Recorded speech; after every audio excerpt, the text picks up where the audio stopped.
Il peut arriver, un jour ou l'autre, que tu puisses percevoir le couple comme une contrainte source de frustration.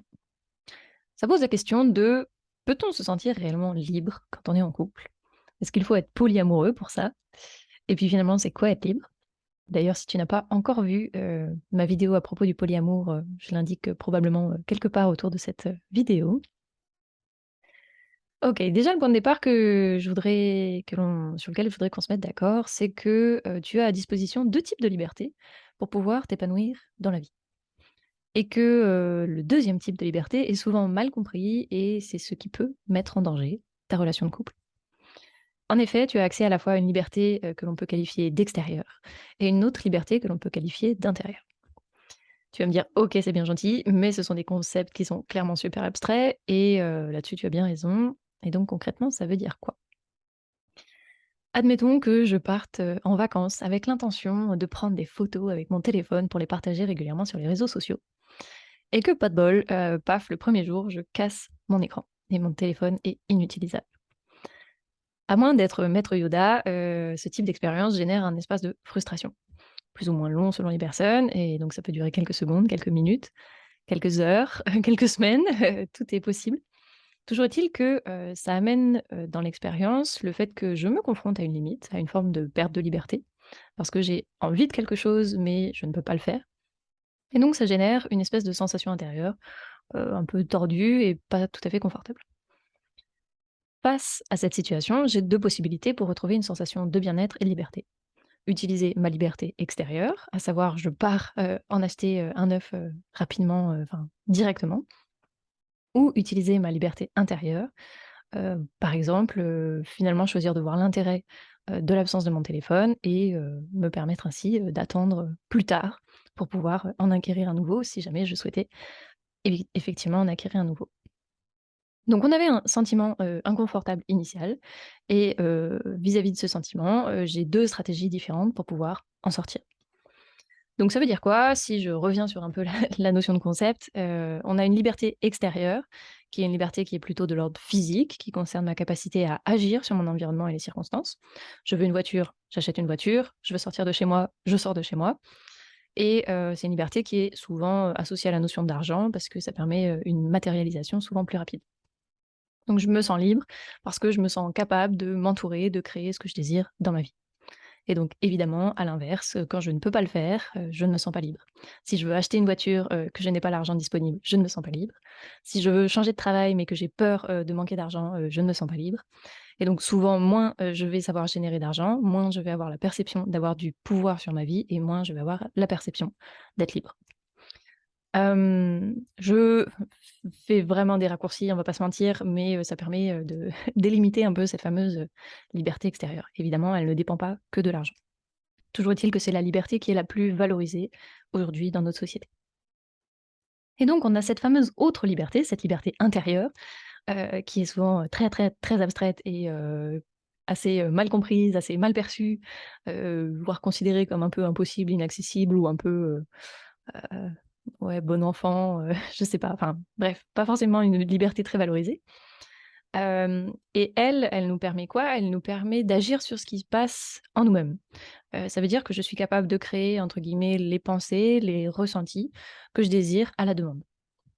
Ça veut dire quoi? Si je donne un exemple, c'est, je viens de perdre mon travail et pour autant, je sais toujours, être enthousiaste, être inspirée, être dans la gratitude. Heu, Ce qui peut sembler, paradoxal, quand on n'a pas l'habitude d'exercer ce type de liberté. Et donc à ce moment-là, la liberté intérieure, elle permet de se sentir libre parce que, je me sens capable de ressentir ce que je désire, quelles que soient les circonstances. Donc j'ai pas besoin d'un travail pour me sentir en joie ou en sécurité ou que sais-je encore. Mon état, il ne dépend pas du travail, ni de quoi que ce soit d'autre. Et donc cette fois, quand je ne peux pas le faire, je me sens, prisonnier de qui je suis et de comment je perçois le monde. Enfin, je me sens pas forcément, mais en tout cas je le suis. Je voudrais être joyeux, mais je n'y parviens pas.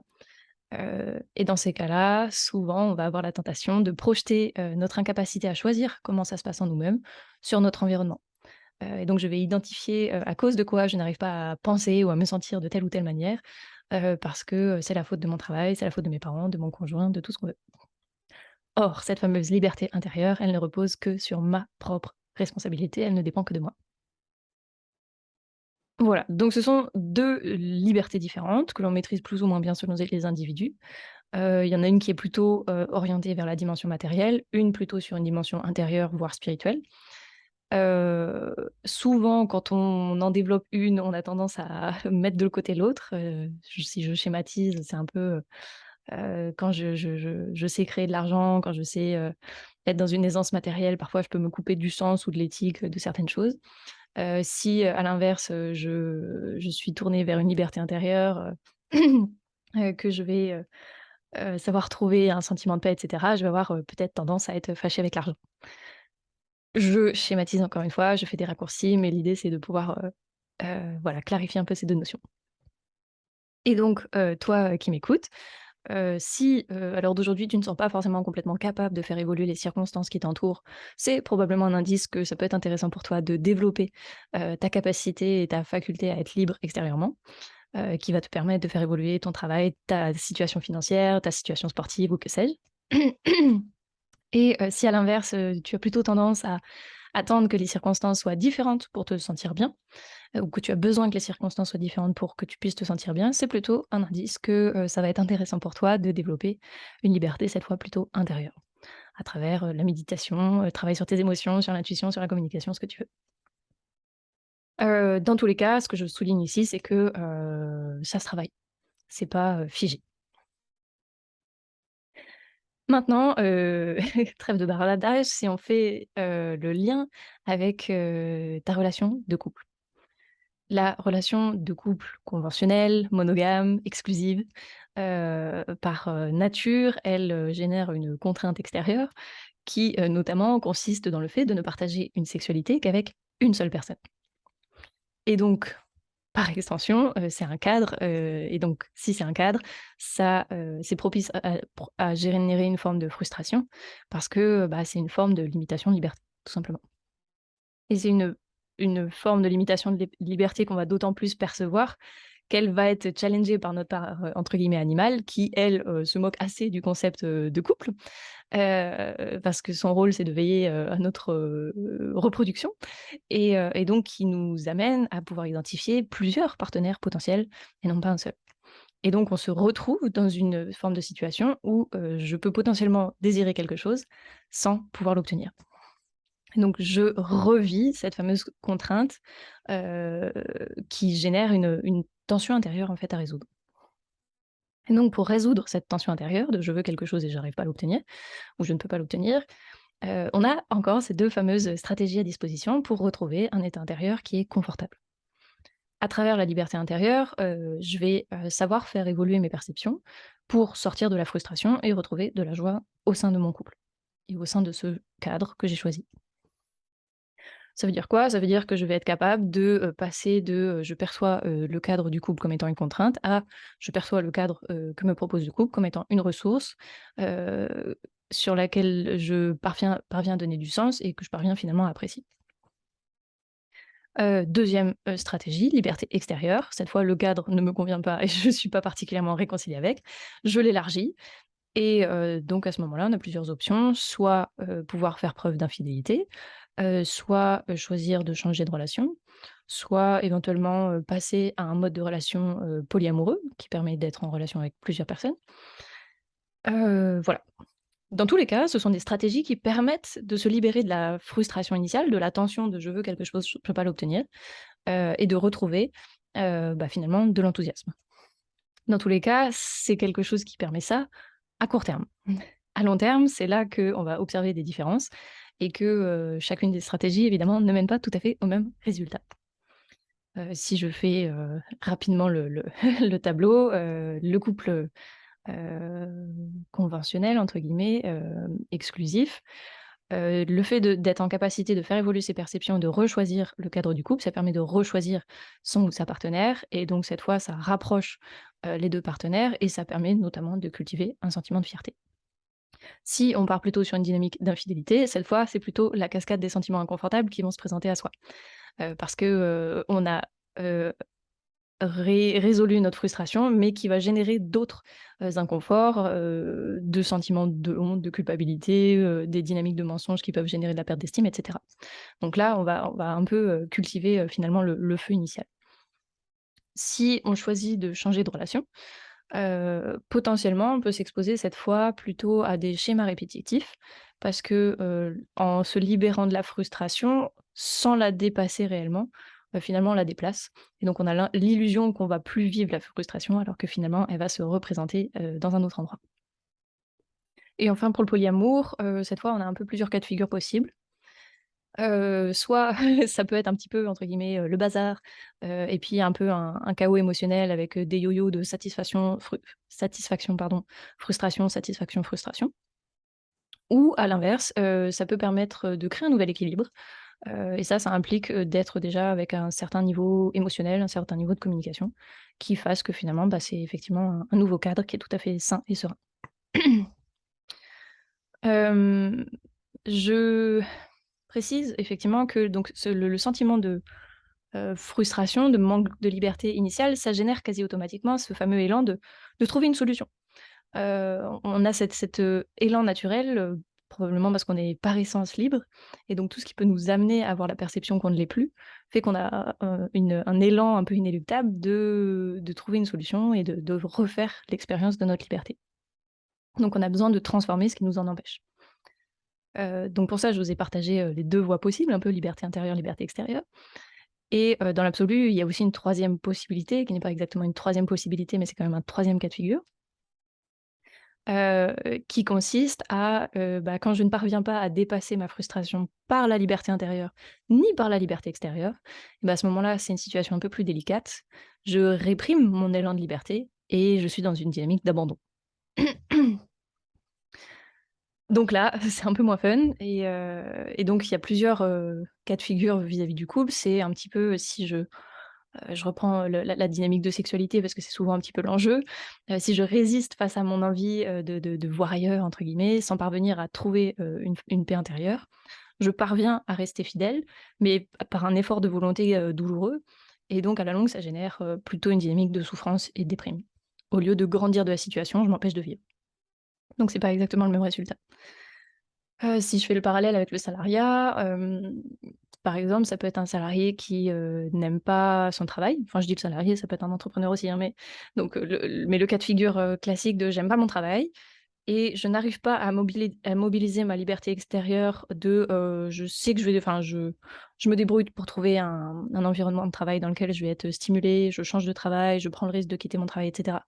Si ça, je j'ai pas confiance ou j'ai pas l'impression que je peux le faire et que, bah, j'arrive pas à mobiliser non plus ma liberté intérieure, j'arrive pas à redonner du sens à là où je suis, à retrouver de la joie là où je suis et ben, je suis face à un sentiment de bah, j'ai aucune ressource à sa disposition pour retrouver mon fameux sentiment de liberté et rééquilibrer, le sentiment de frustration initiale, et donc là, je bascule côté dépression.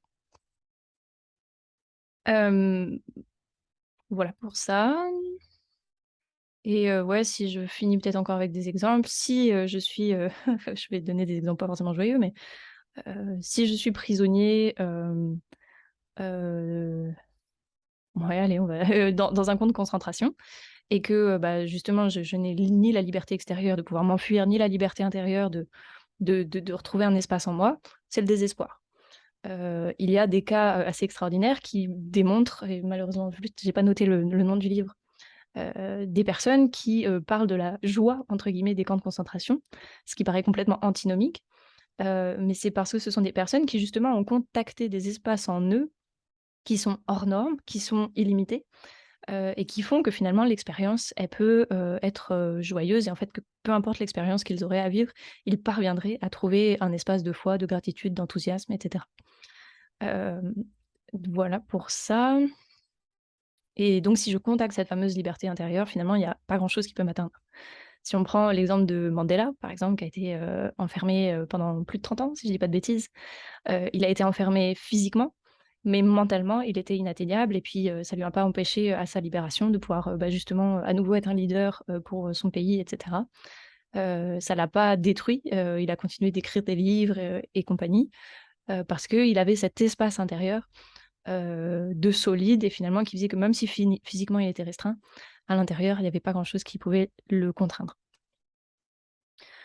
Hem, je vous explique pas je pense que je ferai une autre vidéo pour vraiment, vous aider à comprendre comment justement, bah, nourrir votre, liberté intérieure, que ce soit pas juste un concept un peu bizarre et un peu, ésotérique, de se dire, «Bon OK, c'est bien gentil, mais comment on fait?»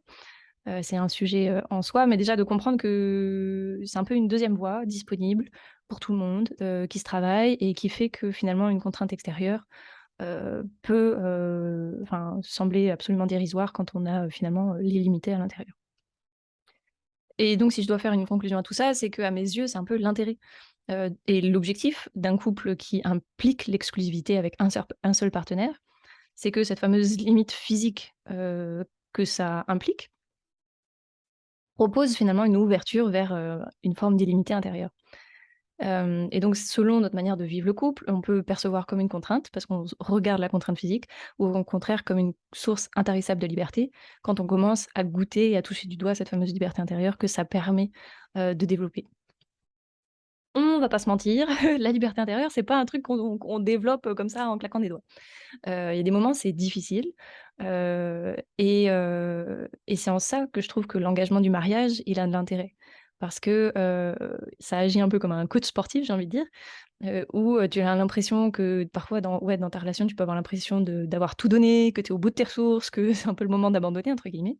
Mais tu as cet engagement, qui vient te soutenir et qui te pousse à faire encore un pas supplémentaire, celui que tu pensais pas pouvoir faire et qui fait que ce que tu ne pensais pas, capable de faire, ce que tu ne pensais pas capable de vivre, devient possible et que finalement, bah, cet exercice de plus et ben, fait que tu vas, trouver des ressources en toi, développer de la force et de la fierté et en ressentir, grandi. Voilà et à mon sens, c'est à travers ce processus que la relation à 2, bah, ça devient un socle, incroyable, solide et qui est une opportunité finalement de développer une très, très grande puissance personnelle. Voilà et puis dernière précision peut-être pour terminer, c'est que, à mon sens, la liberté, c'est pas l'absence de contraintes, qui est illusoire, ça n'existe pas, mais c'est choisir ses contraintes et donc mon intention à travers, ce partage, c'est de peut-être redonner du sens ou donner du sens tout court au fait de choisir qu'un seul partenaire ou qu'une seule partenaire. Heu et c'est bien un «choix» entre guillemets à faire, une démarche à faire et c'est pas, une obligation ou une norme à suivre, à subir. Il y a d'autres modèles comme, j'en ai parlé précédemment et donc parfois il faut aussi, mieux inventer son propre cadre pour s'épanouir que d'appliquer celui-là. Mais voilà l'intérêt à mon sens du couple, conventionnel tel qu'on peut le diffuser aujourd'hui. J'espère avoir su être claire à ce sujet et peut-être vous donner quelques pistes de réflexion. Si, vous ressentez le besoin d'être guidé un peu sur comment élargir vos limites intérieures et goûter finalement à ces espaces qui sont, extrêmement bons une fois qu'on commence à y toucher du doigt, hésitez pas éventuellement à m'en parler en message privé pour voir ce qu'on peut, mettre en place ensemble et que je puisse être votre guide dans ce processus. Dans tous les cas, je vous souhaite, un très bel été et je vous dis à bientôt. Ciao.